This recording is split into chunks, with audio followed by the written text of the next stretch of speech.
segmento dos carros elétricos tem crescido bastante no Brasil e a JAC tem algumas opções no seu portfólio, como a gente já conheceu há alguns meses. Hoje é dia de falar do último lançamento, o EJ7, um sedã que combina um bom acabamento, em parceria com a Volkswagen, e 193 cavalos. Saudações pessoal, muito bem, hoje é dia de falar de carro elétrico aqui na garagem. Recentemente a gente viu o BYD Tan, a novidade, a outra novidade chinesa, que é o primeiro SUV elétrico, né, de 7 lugares. E hoje chegou a vez de falar de JAC. O JAC EJ7 foi um carro que eu tive a oportunidade de conhecer inicialmente no lançamento. Então fui lá, fiz o test drive, conheci os detalhes, mas ainda não tinha pego ele para ficar alguns dias, né?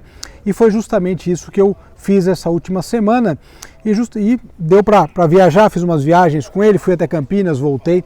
E o que é bem legal, na verdade, desse carro é que ele já também feito em parceria com a Volkswagen, né, a JAC Volkswagen, ele traz também, assim como o EJS1, o EJ1, aliás, algumas coisas em comum com a marca alemã, mas também ele conseguiu combinar design, o design dele é muito bem acertado, com um acabamento bem aprimorado, um acabamento realmente que as marcas chinesas não tinham há alguns anos aqui no Brasil. Então a gente começa inicialmente com o detalhe da dianteira, olha só, faróis Full LED, o carregamento é aqui, já vou mostrar para vocês os detalhes. O desenho dele é um desenho mais agressivo e esse estúdio de design, que também trabalha com a Volkswagen, a gente já nota como isso acaba surtindo efeito, né? Seguindo por aqui, linha de cintura alta, inclusive esse estilo até lembra um pouquinho modelos da Volkswagen. Essa maçaneta lembra muito Passat, Polo, né, e outros modelos. Desenho das rodas, freios a disco nas 4 rodas, esse detalhe do teto preto também acaba quebrando um pouco o estilo e vale ressaltar que ele tem um estilo de sedã meio hatchback. Esse é um estilo interessante e bem acertado também. Como outros carros que a gente tem visto ultimamente, né, prolongador aqui de lanternas, o que acaba enfatizando aí mais essa modernidade do desenho. Uma característica dele que é bastante interessante, a gente encontra aqui, porta-malas são 590 litros, ou seja, uma capacidade, né, uma boa capacidade para um sedã familiar, que essa é a proposta. Aqui nós temos duas coisas, eu vou mostrar para vocês ali a tomada de carregamento, mas como ele tem um padrão diferente do que é usado aqui no Brasil, nós temos então os adaptadores, o adaptador do tipo 2 e aquele adaptador de tomada 220. Então você fecha aqui tranquilamente. Vamos conferir aqui na frente o bocal de carregamento, né? Você abre aqui, onde tem justamente a tomada. Olha só, o detalhe aqui do carregamento, ó, esses padrões são muito usados na China. Como a gente sabe, a China tem um mercado de elétricos muito grande, muito vasto. Então esses padrões são usados lá. Por isso que ele traz o adaptador para ser usado aqui no Brasil. Aí você fecha simplesmente, encaixa novamente e está aí na frente do carro. Diferente de outros modelos que tem até o abastecimento ou na dianteira ou aqui na traseira, como se fosse um tanque convencional. O detalhe legal é que ele tem um espaço aqui para 3 pessoas andarem tranquilamente. Bom, uma coisa curiosa, falando agora aqui do interior, nós temos o teto solar panorâmico, aliás, um belo teto solar, e o acabamento. Aqui, aliás, outra coisa que lembra bem também a Volkswagen, esses difusores de ar. Aqui nós temos comandos do vidro, do espelho, melhor dizendo, espelhos elétricos. Aqui a altura do farol. E aqui, como vocês viram, abre o porta-mala e também abre o carregador, né? Bom, coisas interessantes aqui do JAC. O volante de 3 raios, você tem aqui para mudar as faixas e também o controle do áudio ou telefone. Ele não tem controle, ele não traz o monitoramento de faixa e frenagem autônoma, ou seja, ele não é um semi-autônomo.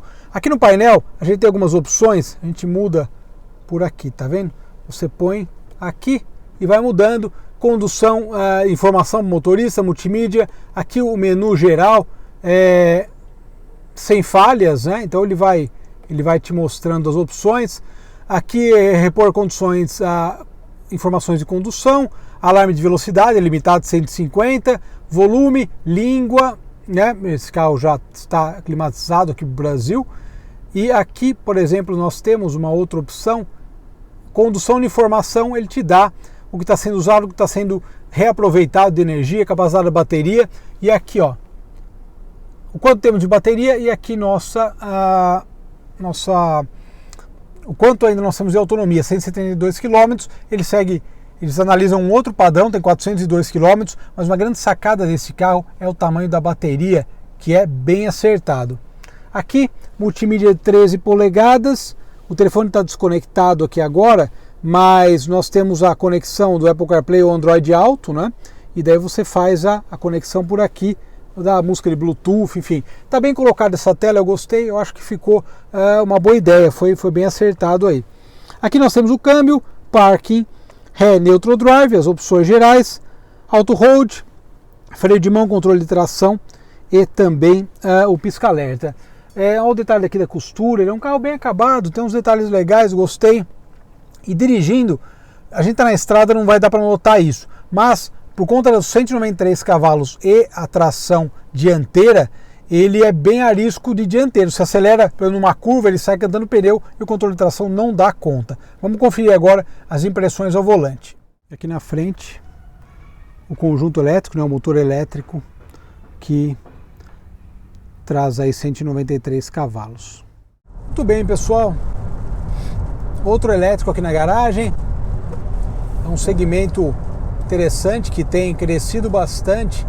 E aqui no Brasil a gente vai ter opções, né? A gente tem várias opções de elétrico. A gente conheceu recentemente o BYD Tan, que é um carro bacana, já no segmento premium, segmento mais caro. E como eu falei lá, eu considero que os elétricos têm basicamente 3 segmentos. O carro de entrada, que é o meio de transporte, aquele carro urbano, Renault Zoe, o iCar, agora da Caoa Chery, o Jaque JS1, que são carros que têm velocidade máxima limitada, por exemplo, em 110 km por hora, né? Tem uma outra perspectiva, uma outra dinâmica de funcionamento, e a ideia é justamente o uso urbano. Nós temos os intermediários, no qual o Jaque se inclui, né, o EJ7, no qual nós temos o Nissan Leaf, que são carros de uma faixa de preço mais elevada, mas que tem potência também entre 190, 200, 300 cavalos. E a gente tem daí aqueles carros premium como o BYD Tan, como o Audi e-tron, o Porsche Taycan e todos aqueles outros modelos da BMW X, né? Que são carros mais caros, né? E que trazem aí já um outro aspecto, né? Eles são carros que têm muita potência, tem um torque bastante considerável, né?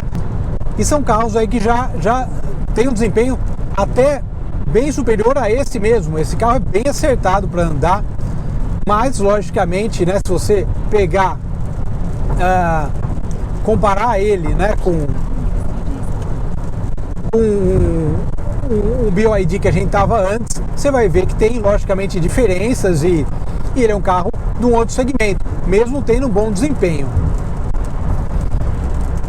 Uma coisa que eu gostei muito do Jaque, primeiro, ele já é um carro que tem a tela aqui, comparando com o BYD, só essa ideia de ergonomia, né?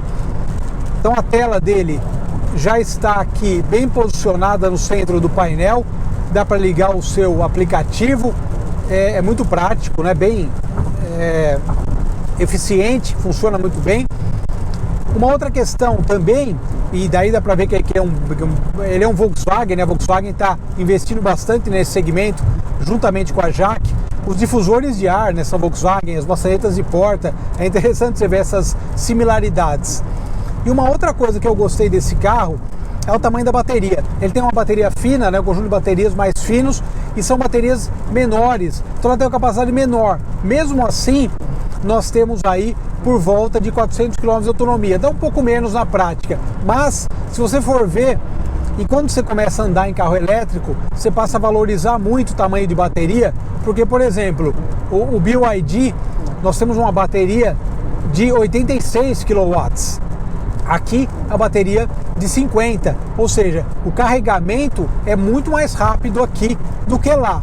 Então isso é uma coisa interessante, que você começa a observar daí em carro elétrico esse tipo de coisa, né? O tamanho das baterias, e acaba sendo algo importante para ser analisado quando você vai falar de um veículo elétrico, né? O tamanho de bateria, porque isso reflete no quê? Tempo de recarga menor. De maneira geral, uma outra sacada dos carros chineses, que eu falei no caso do BYD e aqui se repete, é o conforto.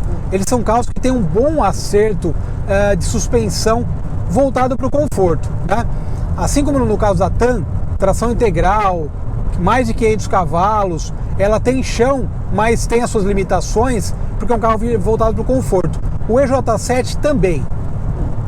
Ele é um carro que a suspensão dele é bem acertada quando a ideia é andar confortavelmente, né? Que nem aqui, a gente está viajando tranquilo. Então, nesse sentido, você tem realmente um bom conjunto, e você tem um conjunto bem acertadinho, né? Para conforto. E uma última coisa para falar, nesse segmento também de veículos elétricos, a Jaque, quando ela fez o lançamento desse carro, eles reuniram os sedãs alemães Audi A4, C180 e o BMW 320 para mostrar que ele era mais rápido no 0 a 100. Logicamente, uma coisa que causou um certo impacto nas matérias, pô, mais rápido. Sim, mais rápido. Mas se for ver a lógica do carro elétrico, por outro lado, não é ser o mais rápido, mas é justamente você ser eficiente. A grande sacada do veículo elétrico é ter eficiência. É, por exemplo, cumprir 400 km ou 300 e pouco de uma maneira que você consiga dirigir, consiga andar mais com ele para a bateria render mais. Então eu acho que essa é a grande sacada do carro elétrico. Uma coisa que ele acaba ficando devendo em relação a outros carros nesse valor e até a concorrentes é a condução semi-autônoma, que ele não traz. Tanto o reconhecimento de faixa quanto frenagem autônoma, ele não tem essa opção. Mas a Jaque, claro, tem um bom produto, tá aí também nessa corrida dos carros elétricos. Eles têm uma gama de opções, e é sempre legal conhecer carros novos e trazer aqui para vocês também. Grande abraço, nos vemos aí na próxima matéria aqui do Garagem Daily Driver e Garagem Elétrica também. Até mais, pessoal. Tchau.